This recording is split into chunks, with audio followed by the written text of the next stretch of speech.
Buenas noches, bienvenidos a un programa más de Ciudadano Político. Soy Cris Portugal y hoy tendremos como invitado al ex ministro del Interior, Gonzalo Blumel, militante de Evópoli, y quien tuvo que enfrentar el estallido social primero como ministro de Sexpress y luego como ministro del Interior el 2019 durante el gobierno de Sebastián Piñera. Estaremos comentando además el libro que recientemente lanzó, La Vuelta Larga, el libro que les recomiendo, así que empezamos la entrevista, quédense con nosotros acá en Ciudadano Político. Vamos con Gonzalo.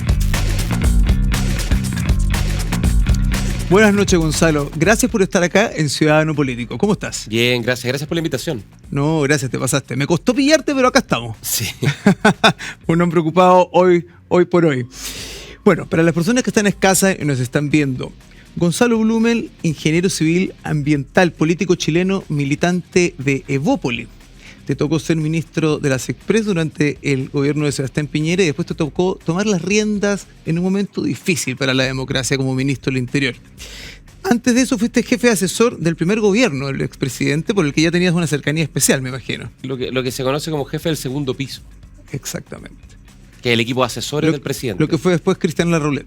Exactamente. Perfecto. Lo que es hoy este señor tan cuestionado... Crispi. Crispi. Miguel Crispi, sí. Sí, ya.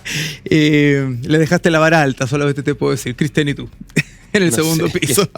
La gente juzgará. Bien.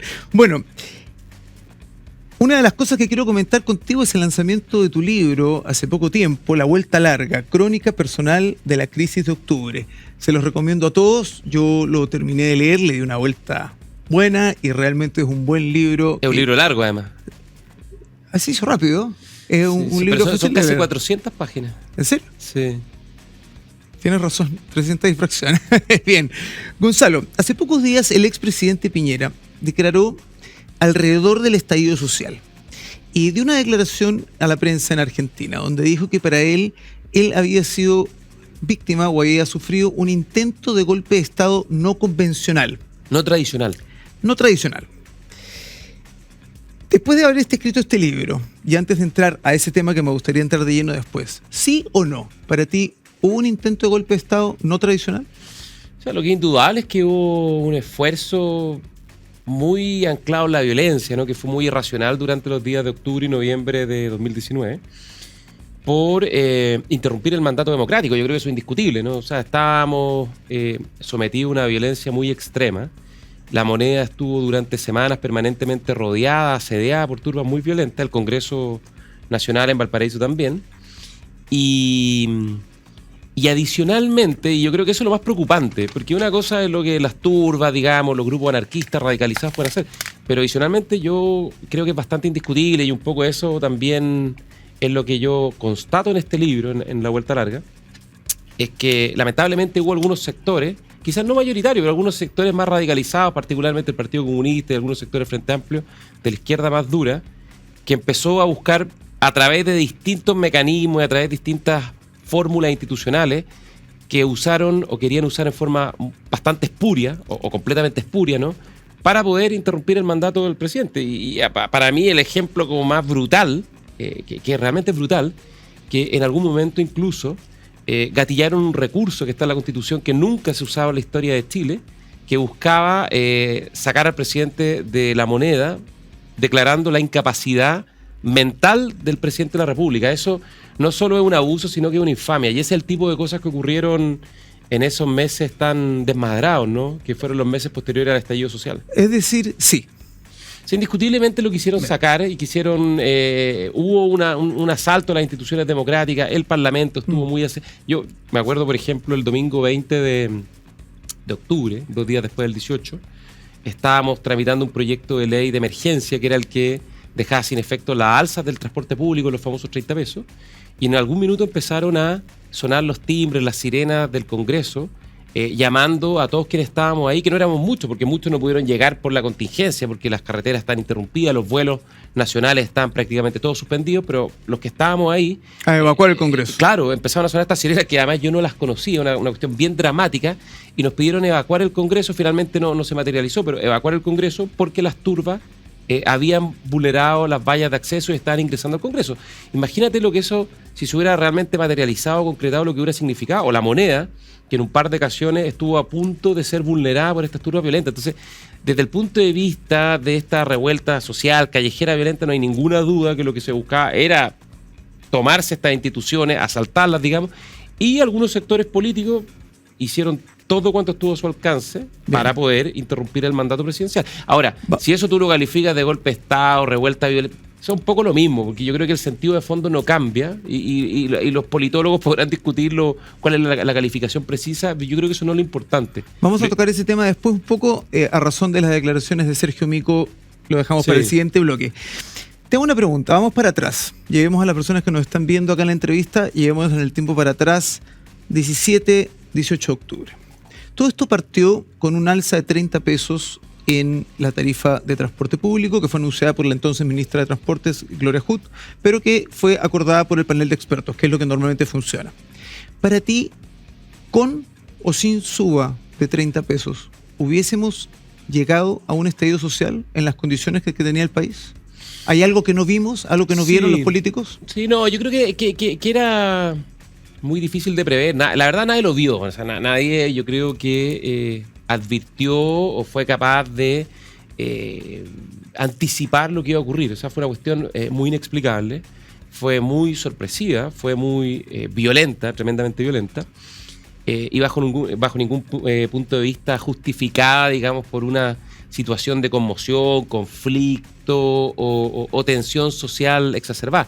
Que Chile tenía problemas y tiene problemas indiscutibles, todos los países los tienen, ¿no? Y hay muchos temas no resueltos que efectivamente yo creo que causan mucha indignación. Y veníamos también de muchos años de conflicto, de tensión, de reformas que no avanzaban en el Congreso. La gente percibe a las instituciones políticas y a los dirigentes políticos como personas únicamente preocupados de sus intereses y no de solucionar los problemas de la gente, los temas de salud, los temas de pensiones, los temas del empleo, obviamente con muy poco avance. Pero la forma, yo te diría, el volumen de esta explosión social y de violencia y la rapidez con que se alcanzó es una cosa, yo te diría, no solo inédita en la historia de Chile, yo creo que bien inédita a nivel mundial. Bien, y cuando estalla esto y explota como todos lo vimos, con una violencia, como tú dices, nunca antes vista, porque fue realmente fuerte, ¿por qué hubo sectores que hicieron silencio? Porque recordemos que costó, como bien describes en tu libro, costó encontrar a alguien que condenara esto inmediatamente.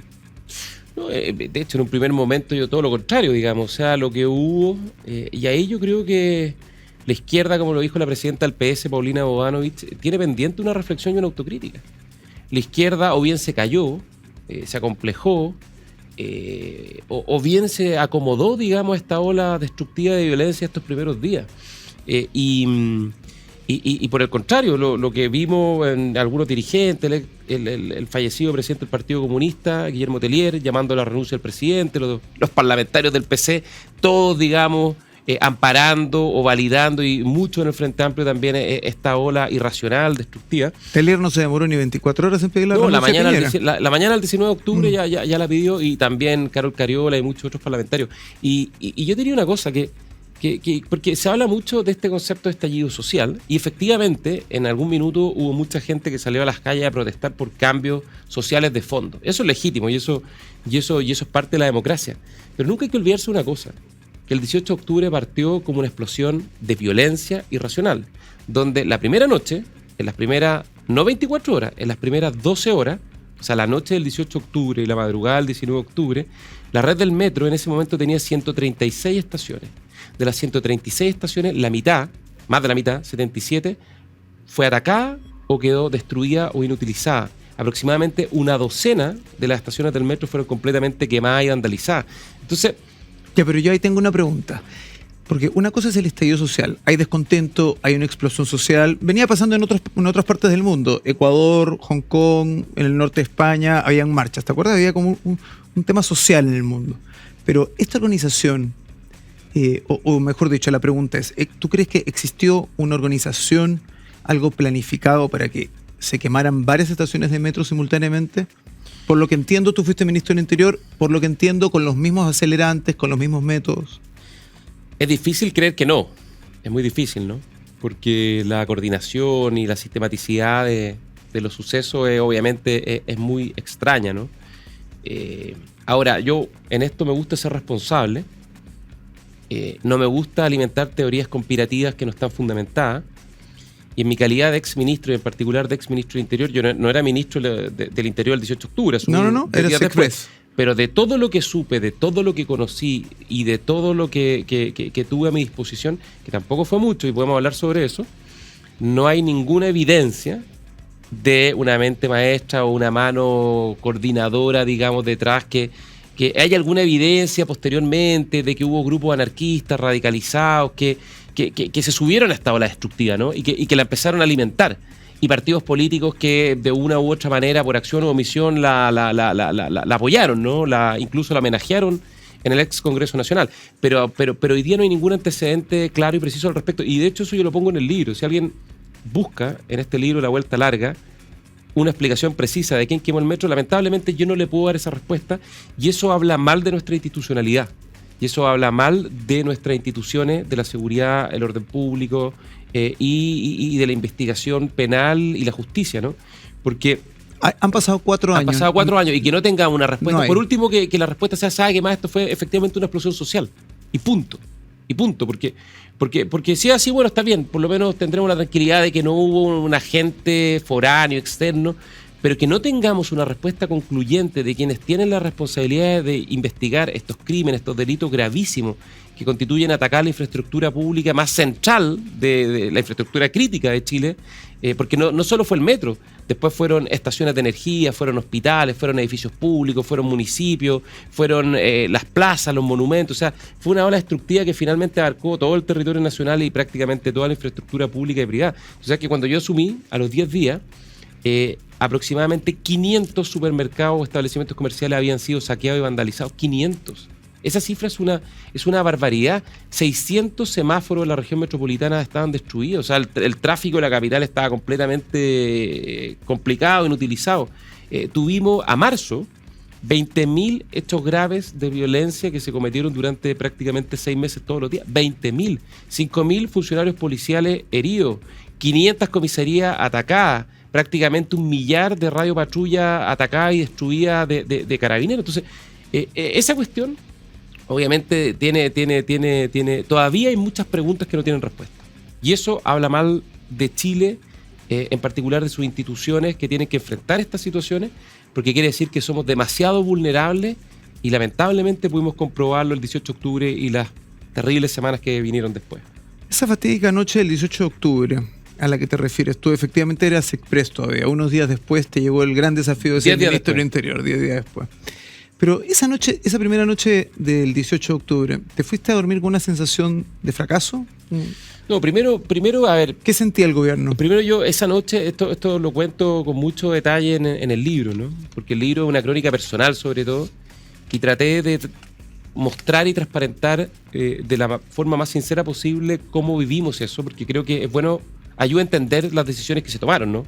Es una crónica que plantea una reflexión, pero esa crónica a su vez permite entender y hacer las reflexiones correspondientes, porque es muy fácil criticar a la distancia en ese momento o a la distancia con el paso del tiempo de muchas decisiones que se tomaron, y yo lo entiendo, pero también volver a revivir, verificar la fragilidad del momento que se vivió, permite también entender que al final hicimos lo que estuvo a nuestro alcance para sostener la estantería democrática, ¿no? y que no se nos viniera abajo, evitar un mal mayor, digamos. Y esa noche en particular fue una noche que fue larguísima. Yo cuando se producen los primeros... Estuve todo el día en La Moneda y nada hacía prever que iba a pasar lo que pasó. Y cuando se producen primero el ataque incendiario al edificio Enel, ¿no? El edificio corporativo ahí en Santa Rosa, a eso a las 9 de la noche, y después 9:30, 10 comienzan los ataques en las estaciones del metro. Yo estaba en La Moneda. Me acuerdo que miraba las pantallas, ya a mediodía, en la mañana, espantado, digamos, tratando de comprender cómo estas protestas estudiantiles habían sido tan violentas, pero nada comparado con ver al edificio Enel o las estaciones del metro ardiendo como piras, ¿no? Como antorchas. Y obviamente fue un impacto y fue una cuestión muy fuerte, porque uno nunca se imagina que va a llegar al servicio público, que es una cuestión que a mí... Yo entré con mucha ilusión, con mucha vocación al servicio público. Yo renuncié a una carrera en el sector privado porque porque realmente creo en la función pública y creo en la política como algo importante para Chile, y siendo muy valioso lo otro, digamos, destiné los últimos 15, 20 años de mi vida a eso, y ver esto que estaba pasando no solo era algo terrible, ver ese nivel de violencia, esa anomia, ¿no? Esa anomia ciudadana volcada hacia una violencia nihilista tan destructiva, fue muy frustrante. Y ver después no solo cómo no salió una masa ciudadana de miles o millones de personas a protestar contra la violencia, sino que mucha gente salió a acompañar, digamos, esas manifestaciones de violencia y a cohonestarla, ¿no? A legitimarla hasta cierto punto. Y esa cuestión para mí sigue siendo incomprensible, porque el octubrismo finalmente, esta marea, esta borrachera de violencia refundacional tan terrible, ¿no? El octubrismo no solo fue una cosa de las primeras líneas o de algunos dirigentes políticos, al final buena parte de la ciudadanía, de los medios de comunicación y de los chilenos, digamos, se embarcó, digamos, en esta aventura tan tremenda. Sí. Tú tenías al presidente Piñera al lado todos los días. ¿Cómo vivió el presidente Piñera este 18 y este 19 de octubre? No, primero él siempre estuvo muy en comando de la situación. Pero fue durísimo. O sea, para todos nosotros desde el punto de vista político, pero también desde el punto de vista humano, fue muy duro. Yo creo que para todos los chilenos fue duro, porque toda la gente realmente no comprendía lo que... Algunos sintieron que venía la revolución soñada y están probablemente dichosos, digamos, pero yo diría que la gran mayoría de los chilenos está entre muy preocupada y también muy atemorizada y muy en shock, digamos, por lo que transmitían los medios de comunicación, que en tiempo real y a través de las redes sociales, porque esta es la primera gran crisis chilena que está completamente transmitida en tiempo real por las redes sociales, por Twitter, por Instagram, por Facebook y por todos los medios de comunicación. Entonces, esta es una crisis, las crisis anteriores tú las veías ahí en el noticiero en la noche, digamos, en el diario en la mañana y punto. Esta era una cuestión 24/7 que se retroalimentaba y que de hecho a través de las mismas redes sociales se iba catalizando y aumentando de volumen, ¿no? De hecho, acuérdate tú que las convocatorias a las protestas que empezaron a surgir al día siguiente, inmediatamente, fueron fundamentalmente a través de redes sociales, sin ningún liderazgo visible, sin ningún tipo de rostro o institución convocante. No había con quién negociar, por decirlo de alguna manera. No había con quién negociar, no había con quién conversar, y esta cuestión creció con una velocidad, como decimos en ingeniería, exponencial. La espuma pero creció muy violentamente. Y esa cuestión, por lo menos yo la recuerdo como algo que era realmente sorprendente, pero a la vez frustrante. Cómo dentro de nuestra sociedad, de nuestra dirigencia política, de nuestra cohesión social, se anidaba, digamos, este germen tan violento y tan destructivo que además duró tanto tiempo. Insisto entonces con la pregunta anterior, y ya que engancho un poco con el presidente Piñera. Esta generación de políticos, que es una generación mayor que nosotros, mayor que la tuya. La generación de la transición. Claro. ¿Hay algo que no vio? ¿Hay necesidades quizás básicas de la población que quedaron postergadas que inevitablemente iban a derivar a esto?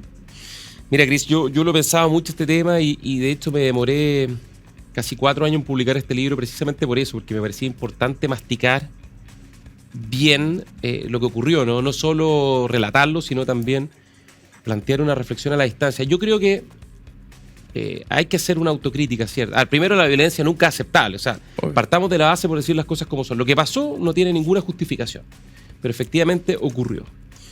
Y para que ocurriera, obviamente, algún sustrato tiene que haber existido, tiene que haber habido para que esto pudiese ocurrir, ¿no? Yo creo que pasaron varias cosas. Lo primero es que hubo un cambio social muy fuerte en los últimos 20, 25 años, donde surgió una clase media muy grande, muy diversa, distinta a la clase media anterior, ¿no? De la mesocracia, de los 50, los 60, los 70 en Chile. Esta es una clase media que pasó del 30 al 70, 75% de la población, que siente que progresó fundamentalmente por su esfuerzo y por su mérito y no porque el Estado o alguien le dio facilidades. Y que en el último tiempo yo creo que empezó a ver que estas oportunidades de progreso empezaron a estancarse. El país, llevamos 10 años con muy bajo crecimiento, el progreso ha sido mucho más débil que las décadas anteriores, ¿no? Entonces la gente empieza a mirar para atrás y dice, chuta, yo no sé si voy a estar... Mis papás estuvieron mucho mejor que sus abuelos, yo pensaba que iba a estar mucho mejor que mis padres, pero hoy día no sé si mi hijo va a estar mucho mejor que yo. La situación se empezó a estancar, eso es lo primero. Lo segundo, yo creo que se produjeron una serie de cambios políticos y sociales que empezaron a poner en forma muy sistemática en cuestión el modelo de desarrollo económico y social que en los 90 y los 2000 fue un consenso amplio, ¿no? Que era una economía de mercado, libre, que crece, que a medida que crece genera más espacios para generar beneficios para la mayoría de la población, que en paralelo íbamos creando políticas sociales cada vez más robustas para darle más seguridad a la gente. Bueno, y además todo esto en base a una democracia representativa, con alternancia en el poder.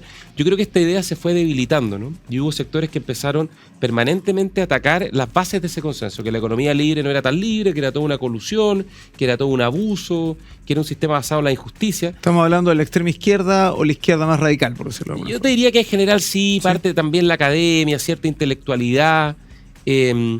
Y si bien la economía, el mercado tiene una serie de problemas, claramente los datos, los resultados no son consistentes con que esto fue un gran fracaso, ¿no? Chile vivió un proceso de modernización gigantesco. Entonces, también hay una cuestión que nos empezamos un poco a pegar en los pies, digamos, existiendo problemas reales. Hubo colusiones, hubo abusos inaceptables, que yo creo que no hay ninguna duda que no se reprocharon con la fuerza que había que reprocharlo, no se sancionaron con la fuerza que debían ser sancionados. Esta idea de las clases de ética, cuando tú cometes delitos de cuello y corbata, digamos, una cuestión que francamente insoportable y comprensiblemente insoportable para la ciudadanía. Pero esa no sé si era la regla general y si había que tirar todo por la ventana y quemar la casa completa porque parte de la estructura, digamos, tenía dificultades. Y lo tercero, un tema que es muy de fondo y que yo creo que es un problema, y podemos hablar más de eso a propósito del tema constitucional. El sistema político dejó de funcionar, se trabó, se paralizó. Piensa tú que... ¿Esto a raíz del fin del binominal? ¿Fue Yo más difícil conversar? yo diría varias cosas. Yo creo que el cambio al sistema, al régimen presidencial, al periodo, ¿no? Pasar de 6 a 4 años, perdón, con la reforma del 2005, debilitó la institución presidencial, y Chile históricamente ha sido un régimen presidencial donde la presidencia ordena, conduce y dirige mucho. Y eso obviamente generó gobiernos más cortos, que ya al fin del segundo año entran en un nuevo ciclo electoral. Ya están hablando presidencial. Claro, y ahí el síndrome del pato cojo y la presidencia queda atrás y todos están pensando en la próxima presidencia. Y fíjate que de Bachelet 1 en adelante, después Piñera 1, Bachelet 2, Piñera 2, incluso el gobierno actual, la presidencia empieza rápidamente a verse debilitada. A fines del primer año ya comienza a debilitarse muy fuertemente y el segundo año han sido todos muy difíciles. Entonces, el cambio del sistema binominal fue un error feroz, digamos, fue un traje a la medida, que pasamos de tener 5 o 6 partidos a tener 21 o 22 partidos en el Congreso. Eso es ingobernable. Y bueno, yo creo que también, fíjate una cosa que se ha estudiado poco, pero a propósito de los 50 años, la salida de la figura de Pinochet como un eje ordenador de la política chilena, creo que hasta Pinochet, que la gente podrá cada uno tener su opinión, digamos, y la mía es ciertamente muy crítica, pero hasta antes de él, todo se ordenaba en torno a quienes estuvieron a favor o en contra de la Unidad Popular y la dictadura, digamos. O sea, había un antagonista. Había un antagonista de lado y lado, ¿no? La Unidad Popular, Pinochet, ponlo tú como quieras, ¿no?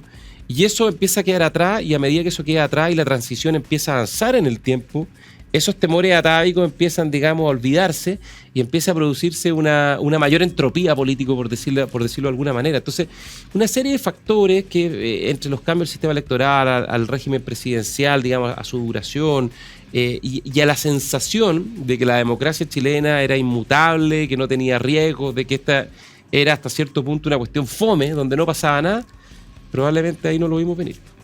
Bien, Gonzalo. Vamos a ir a una pausa acá en Ciudadano Político. Estamos junto al exministro del Interior, Gonzalo Blumen. Volvemos. Patio Outlet, la red de outlet más completa del país. Encuentra grandes oportunidades en grandes marcas. Patio Outlet, el patio que nos une. Conoce más en patiooutlet.cl. Agricultura TV.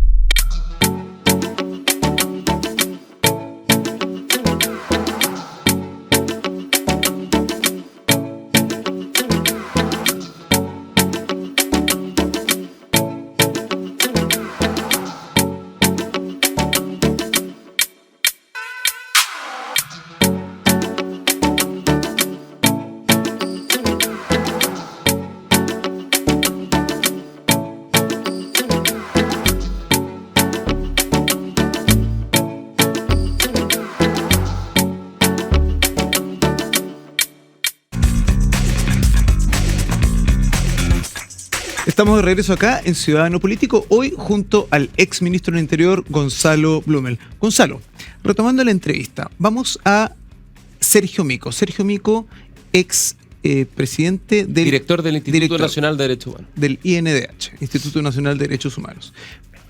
En lo personal, para mí existen tres Sergio Micos. Sergio Mico, cuando era presidente del INDH, estaba en las calles, con los chalecos amarillos, fiscalizando qué es lo que pasaba durante el estallido. Tenemos el Sergio Mico renunciado, cuando denunció y dijo: el Partido Comunista me presionó para que yo dijese que existían violaciones a los derechos humanos sistemáticamente y que habían centros de tortura y que, etcétera. Y tenemos un tercer Sergio Mico que después pasó a ser Amarillos, presidente de Amarillos, dejó la presidencia de Amarillos y que acaba de dar una entrevista el fin de semana, que es a la que te quiero llevar. A raíz de que el presidente Piñera dice de que a su juicio hubo un intento de golpe de Estado no tradicional, Sergio Mico salió a reafirmar esta tesis. Empezamos la entrevista conversando un poco de eso. Te pregunto yo, ¿reafirmas lo que dice Sergio Mico? Él estuvo cerca, él estuvo en primera mano, a ti también te tocó, ¿la moneda estuvo a punto de caer?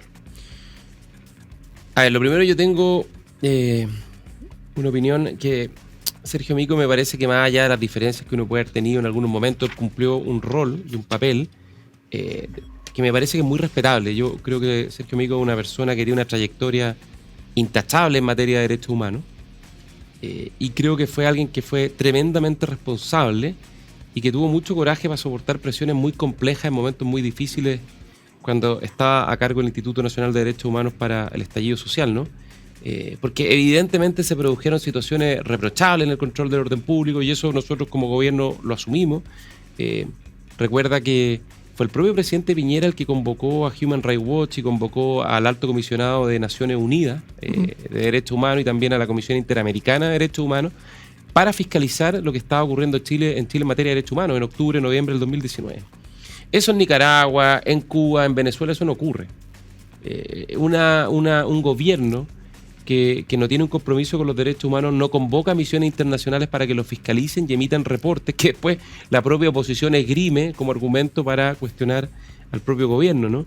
Y no solo convocamos estas misiones, sino que después iniciamos un proceso de reforma policial y una serie de cambios para hacernos cargos de las recomendaciones. Y eso en buena medida se debió a la labor que cumplió el Instituto Nacional de Derechos Humanos, que recuerda tú que tiene un director, pero tiene un órgano colegiado. Y que yo creo que tuvo la capacidad de resistir esas presiones más ultronas, ¿no? Y completamente ajenas a la realidad y a la verdad, cuando se planteaba que en Chile había violaciones sistemáticas o delitos de lesa humanidad. Porque ¿qué significa eso? Significa que el gobierno dio una instrucción a la policía, digamos, para dañar, para vulnerar los derechos de los manifestantes. Esa cuestión no tiene ni un sentido con la realidad. De hecho, es una acusación absolutamente carente de toda veracidad. Pero eso es lo que se decía en ese momento.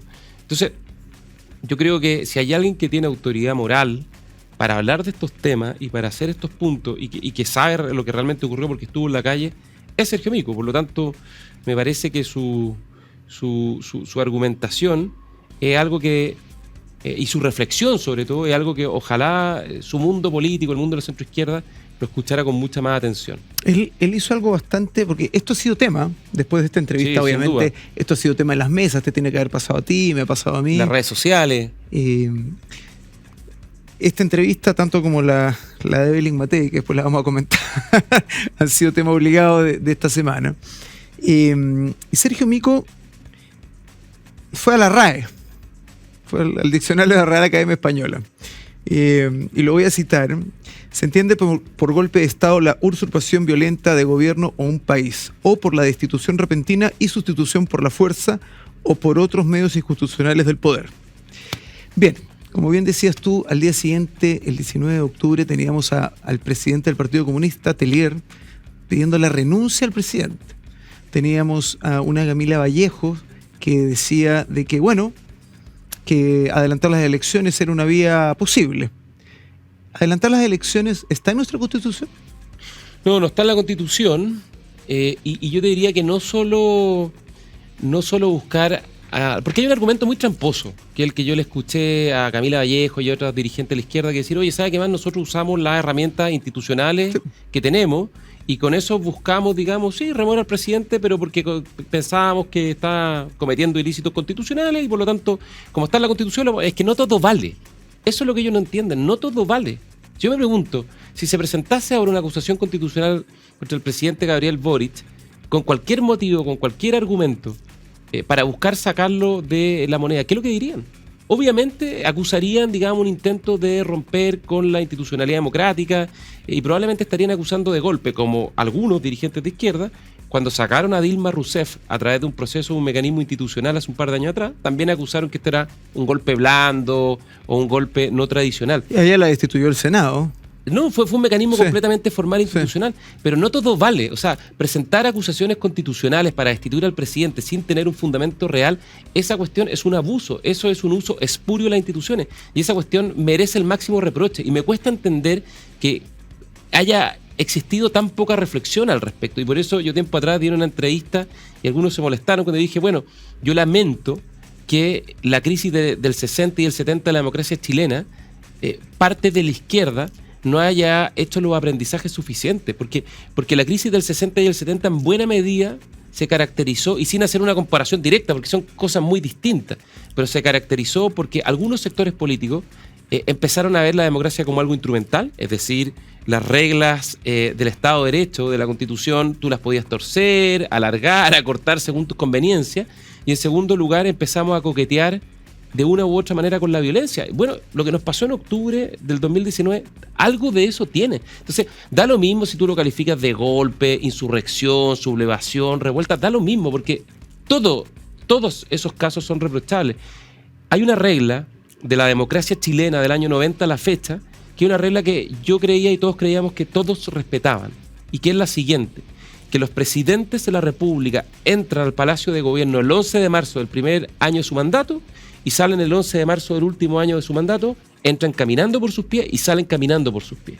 Y eso, durante el estallido, mucha gente, esa regla de oro la buscó quebrar. Y esa cuestión a mí me parece de la máxima gravedad. Si fue con acusaciones constitucionales de dudosa procedencia, con estos mecanismos impresentables de declarar la incapacidad mental del presidente, o proponer adelantar las elecciones, o homenajear a las primeras líneas que estaban buscando saltar la moneda que estuvo a punto de caer, como sea, eso merece el máximo reproche democrático y político. ¿Cómo ves? A ver, el Partido Comunista fue protagonista en todo lo que me acabas de decir. El Partido Comunista hizo todo lo posible para exacerbar la crisis. Hizo todo lo posible. Desde un primer momento, desde pedir la renuncia al presidente hasta restarse del acuerdo constitucional el 15 de noviembre y acusar que era una cocina espuria. Y en eso estaban las diputadas comunistas. Por instrucción, obviamente, de las directivas comunistas. Y esto no es una cuestión, no es que se le ocurrió a una persona en el momento. Esta fue una cuestión deliberada, reflexionada, donde lo que se buscó fue horadar al máximo la institucionalidad democrática. Y si la institucionalidad democrática, Cris, no cayó, es porque un pequeño grupo de dirigentes políticos transversales que entendió en la hora final que estábamos al borde del abismo y que no podíamos seguir jugando con fuego y que había que llegar a un acuerdo para estabilizar a este enfermo terminal que era la democracia chilena a mediados de noviembre del 2019. Y gracias a ese grupo de personas responsables que no cayó, digamos, en esta ola al final, porque en algún minuto titubearon, no cayó ante estos cantos de sirena rupturistas que querían, digamos, exacerbar hasta la máxima expresión la crisis del estallido social. Bueno, gracias a eso finalmente logramos empezar a encauzar la situación. Quiero adelantar un poco el reloj en el tiempo.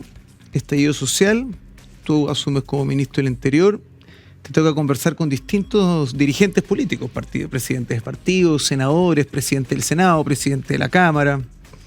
Los ánimos estaban difíciles.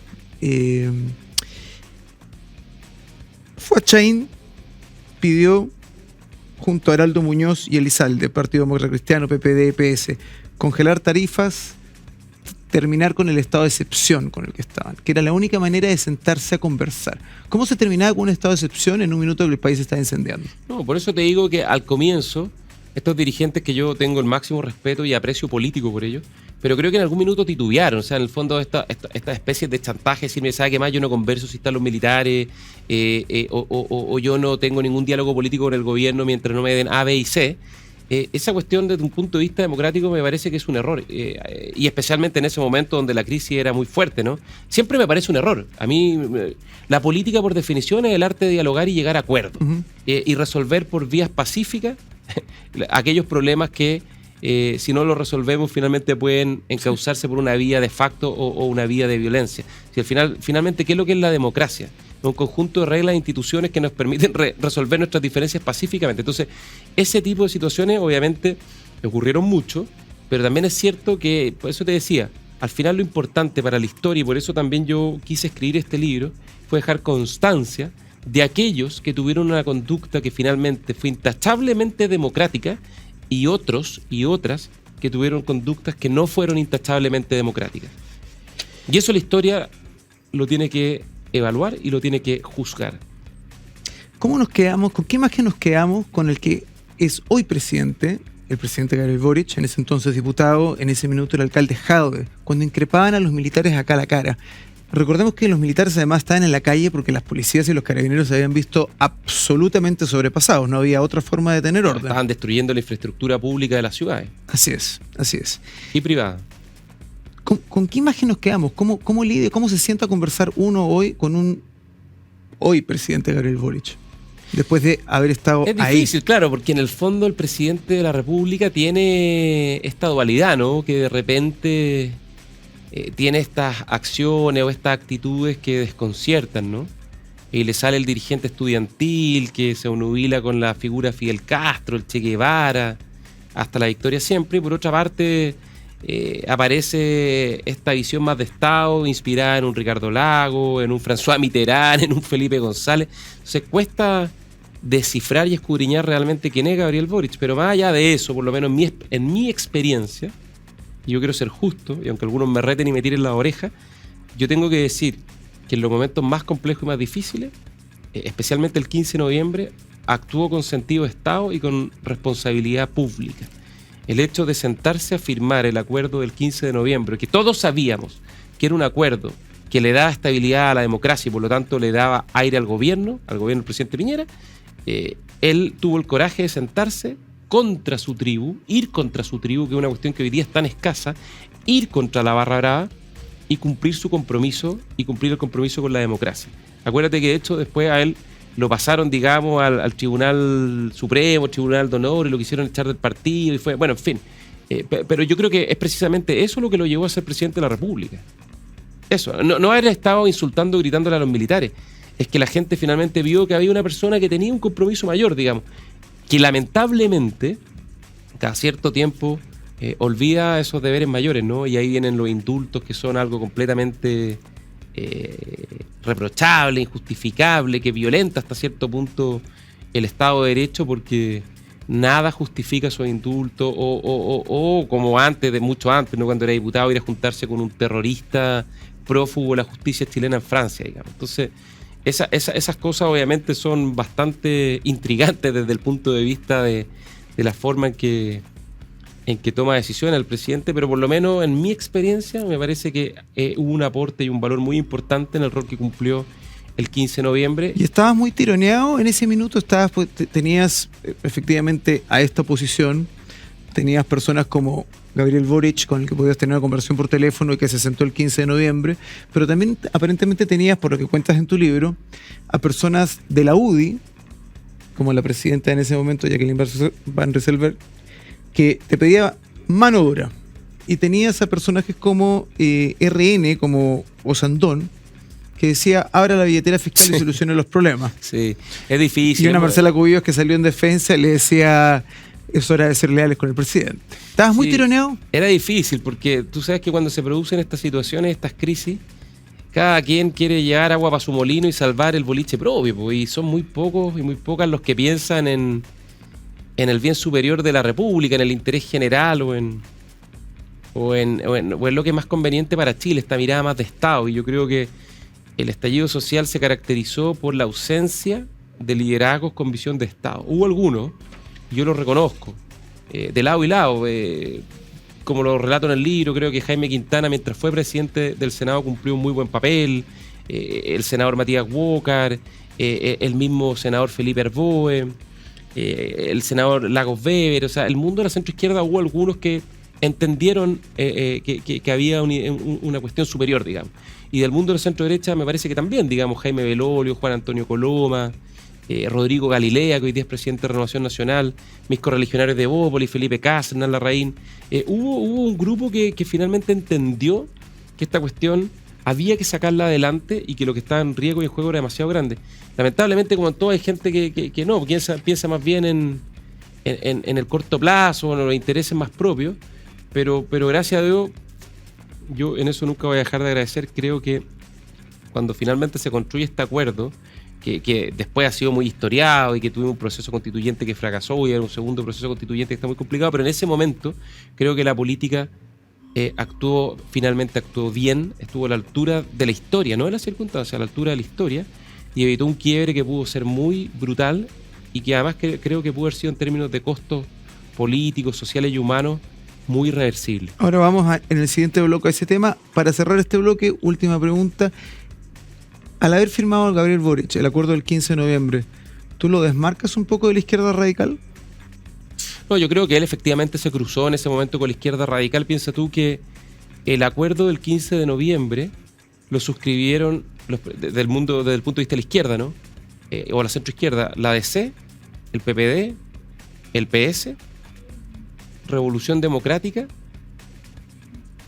y puede haber habido un partido más del Frente Amplio y nadie más. El resto de los partidos del Frente Amplio, el Partido Comunista, el Frente Regionalista Verde, todos se restaron. Se bajaron, digamos, se restaron y acusaron que esto era una cocina. Los gremios, las multigremiales de la NEF, de la CUT, los gremios del sector público también fueron muy en contra. Entonces, gremios, para las personas que están en casa, gremios que son manejados mayoritariamente por el Partido Comunista o similares, digamos. O similares. Entonces, yo creo que sí, yo creo que se cruzó con su mundo, y tanto sí que lo firma como persona natural.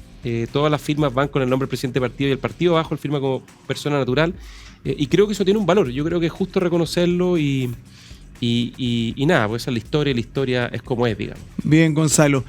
Vamos a una pausa y vamos a conversar con Gonzalo Blumen, ex ministro del Interior, lo que fueron las horas críticas previas al acuerdo del 15 de noviembre del 2019. Volvemos. Patio Outlet, la red de outlet más completa del país. Encuentra grandes oportunidades en grandes marcas. Patio Outlet, el patio que nos une. Conoce más en patiooutlet.cl. Agricultura TV.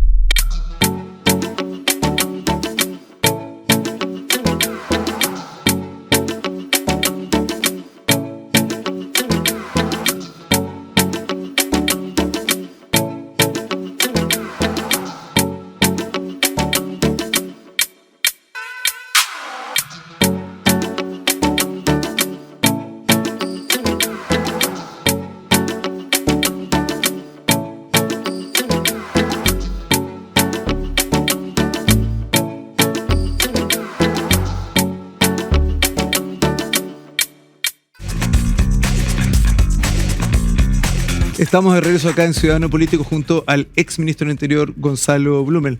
Gonzalo, acerquémonos un poco a lo que fue la firma de este acuerdo. Un acuerdo del 15 de noviembre que fue por la paz y la reconciliación y que abría un proceso constitucional por una nueva constitución. Antes de llegar a eso, teníamos algunos ingredientes encima de la mesa. Tuvimos frases desafortunadas, quizá como la del presidente Piñera, cuando dijo que estábamos en guerra.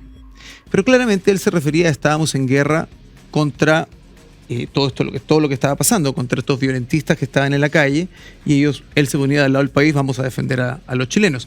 Interpreto yo. Pero fue una cuña que fue muy ocupada y muy usada por la oposición para decir el presidente le declaró la guerra a Chile.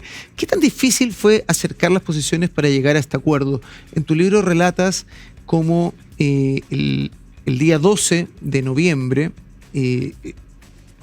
la calle había sido un desastre, la ciudad había explotado, nuevamente se había incendiado todo, y el día 12 de noviembre el presidente Piñera te pide redactar los decretos para un nuevo estado de excepción. ¿Qué pasa ahí? No, fue muy difícil porque yo te diría que parte de la izquierda efectivamente se fue tentando con dejar caer al gobierno, para ponerlo en simple, ¿no? Y pedir la renuncia del presidente. Y, bueno, de hecho, a los pocos días presentaron una acusación constitucional para destituir al presidente. Eso es el mejor testimonio de que su objetivo, o algunos tenían este objetivo de interrumpir el mandato presidencial. Entonces, efectivamente nosotros, el acuerdo constitucional se empezó a fraguar bastante antes del 15 de noviembre, cuando se firma, y formalmente se empezó a negociar el 10 de noviembre. Tuvimos una reunión en la casa del presidente Piñera, estaban todos los presidentes de Chile Vamos, estaban los parlamentarios, jefes de bancada, y salimos públicamente a anunciar que nos abríamos un acuerdo constitucional a través de un congreso constituyente. Y la izquierda, por otra parte, lo que quería era una nueva constitución desde una hoja en blanco en una asamblea constituyente modelo bolivariano. Y empezamos las negociaciones y empezamos a converger hacia un esquema híbrido, mixto, que era una convención constituyente, algo parecido a lo que finalmente fue. Pero lo que ocurrió fue que el día 12, martes 12 de noviembre, que fue un día muy violento, muy de los días más terribles después del 18 de octubre, fue el día cuando quemaron la iglesia de la Veracruz en Las Tarrias, atacaron el regimiento San Antonio, hicieron las turbas, digamos, violentas. De hecho, hicieron ingreso a este regimiento, digamos, al interior. Imagínate lo grave que es que turbas enardecidas entren a los arsenales militares donde se guardan elementos bélicos de guerra del ejército. No, ya que nos queda como país y como chilenos, es que ya entran a los cuarteles militares. Ya era la línea final del desfonde, digamos. O sea, tomar esas armas, imagínate lo que podría haber producido, ¿no? Tanto sí que el ejército sacó un comunicado esa misma tarde diciendo que esto no se iba a volver a permitir y que la próxima vez iba a haber una respuesta de fuerza proporcional y equivalente, o incluso superior, digamos, a la ejercida por los manifestantes. Por legítima defensa. Claro, sí. Imagínate el ejército defendiendo sus unidades con armas de guerra. O sea, era una cosa muy brutal, muy terrible. Y en ese mismo momento, y esto es una cosa increíble y absolutamente reprochable, la centroizquierda y la izquierda, ese 12 de noviembre, cuando Chile estaba incendiándose, a eso de las 3, 4 de la tarde, sacan un comunicado, quizás con una falta de timing y de falta de empatía con lo que estaba ocurriendo brutal, desde la Democracia Cristiana hasta el PC, de la DC al PC, todos juntos, diciendo que el pueblo había movido las barreras y los límites de lo posible y que el único acuerdo constitucional era una asamblea constituyente al modelo y estilo, digamos, no lo decía así explícitamente, pero como las que se conocen en Latinoamérica. O sea, eso era votar a la basura. Bolivariano, como el venezolano, ponte tú. Claro, o sea, tampoco lo explicitaban, pero se entendía que era eso, digamos, desde la DC al PC, Asamblea Popular, digamos, en fin. Plenipotenciario, soberano. Ellos sabían, porque veníamos negociando, yo había estado el día anterior con las comisiones de Constitución, con la oposición, ¿no?, de la Cámara y el Senado, y habíamos avanzado en ciertos puntos, digamos. Ellos sabían, al sacar esa declaración, que lo que estaban haciendo era dando por terminadas las negociaciones para un acuerdo político para resolver la crisis. O sea, te estaban pidiendo un imposible. Me estaban pidiendo un imposible. Y en política, todos lo sabemos los que estamos en política, que cuando te piden un imposible es que no quiero negociar, entonces fracasó la negociación. Esto fue a las 3, 4 de la tarde del 12 de noviembre. Y en ese momento el país se estaba literalmente incendiando. Ese día quemaron la gobernación, la intendencia en Concepción, en Antofagasta. Fue una cuestión feroz, fue terrible. Lo que te decía, la iglesia de la Veracruz en Las Tarrias ardía como una antorcha, como una pira, ¿no? Y bueno, la situación fue muy violenta. Y el presidente que no estaba en la moneda vuelve a la moneda a las 7 de la tarde, y ahí se producen una serie de reuniones y conversaciones respecto a la conveniencia o no conveniencia de decretar un nuevo estado de excepción militar. Y desde el punto de vista de lo hecho, estaba completamente justificado. El presidente, ¿no?, Piñera quería. Tenía argumentos sólidos y de sobra para poder decretarlo, porque la situación era tanto más grave que la del 18 de octubre, con la agravante que llevábamos prácticamente un mes, digamos, de violencia desbordada las calles. ¿Quién te acompañaba en ese momento? ¿El ministro de Defensa? Estaba el presidente, estaba yo en mi calidad de ministro de Interior, el ministro de Defensa, Alberto Espina, la ministra vocera, Carla Rubilar, Rodrigo Villa, que era subsecretario de Interior, Cristian Larroulé, que era jefe del segundo piso, ¿no? Y bueno, finalmente tuvimos una discusión muy intensa, muy dura, muy difícil. La tensión era infinita en ese momento. Y ahí yo le reconozco al presidente que después de evaluar y ponderar todos los argumentos y teniendo a la vista que había una negociación en curso que está muy debilitada en ese momento por este comunicado de la izquierda, ¿no?, toma la decisión no de no sacar a los militares en sí, sino de darse y darnos un plazo adicional, de hecho me dice 24, 48 horas adicionales para perseverar en la búsqueda de este acuerdo. O sea, optar por la paz antes que por únicamente basarse en una solución basada en la fuerza legítima del Estado, que es legítima, pero hay que saber usarla y usarla con prudencia, ¿no?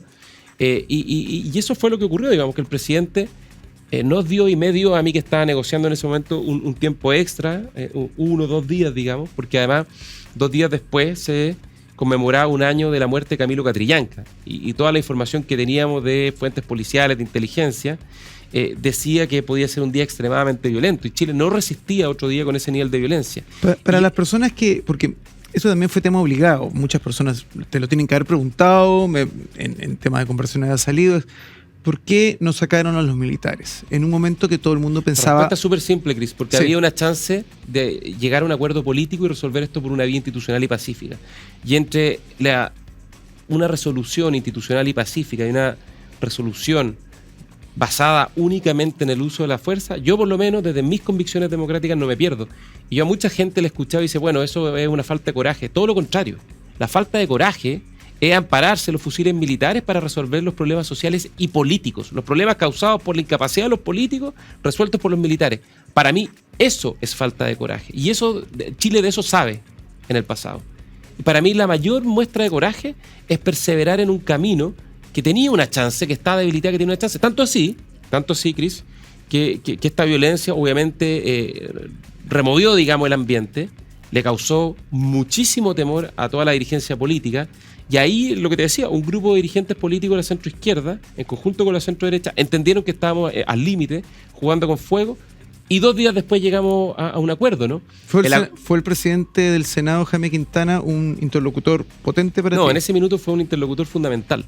Yo sé que me van a tirar la oreja, mucha gente es crítica de la retroexcavadora, el parlamentarismo de facto, tiene sus cuñas, digamos, bien cuestionables, pero en ese momento, en honor a la historia y en justicia, él como presidente del Senado cumplió un papel muy importante, y yo creo que estuvo a la altura de las circunstancias, así como otros, ¿no? Lo que te decía, Felipe Arbó, el mismo Gabriel Boric, Ricardo Lagos Weber, y varios más, y del lado nuestro, Juan Antonio Coloma, Jaime Belolio, Rodrigo Galilea, Hernán Larraín, Felipe Cas, etcétera. Entonces, yo creo que siempre, en toda circunstancia, el diálogo es mejor que la imposición, los acuerdos son mejor que los no acuerdos y los conflictos, y la paz siempre es preferible a la violencia. Y si tú tienes una mínima chance, siempre hay que tomarla.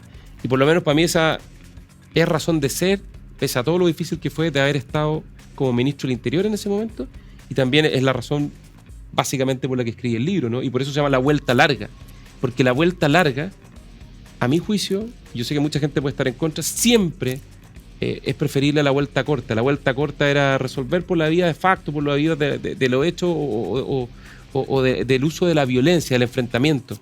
Y esa cuestión Chile sabe de eso. Y las grandes crisis de nuestra historia, el 73, el 25, 1891, terminaron en forma muy dramática. Y yo creo que nosotros estuvimos cerca de una situación muy dramática, que la esquiamos por poco. Tú lo nombraste en tu libro como el 10 de septiembre, que estuviste en un 10 de septiembre, entre comillas. Guardando todas las sí, diferencias y proporciones, yo creo que ha sido la instancia más cercana a un quiebre de la democracia brutal y violento, como ocurrió en el 73, siendo muy distintas las situaciones, sí, porque no había un ejército, digamos, que iba a subirse a los Hawker Hunter, a bombardear la moneda, y el contexto además ideológico de los 60 y los 70 no tiene nada que ver. No, acá el ejército defendía la moneda, era al revés. Pero sí de una crisis, digamos, de otra naturaleza, con turbas violentas, callejeras, azonadas populares y revueltas muy violentas, que hicieron tambalear la democracia, sin duda alguna. Oye, Gonzalo, y en lo personal, ¿tú estuviste cuántos meses de ministro de Interior? 9.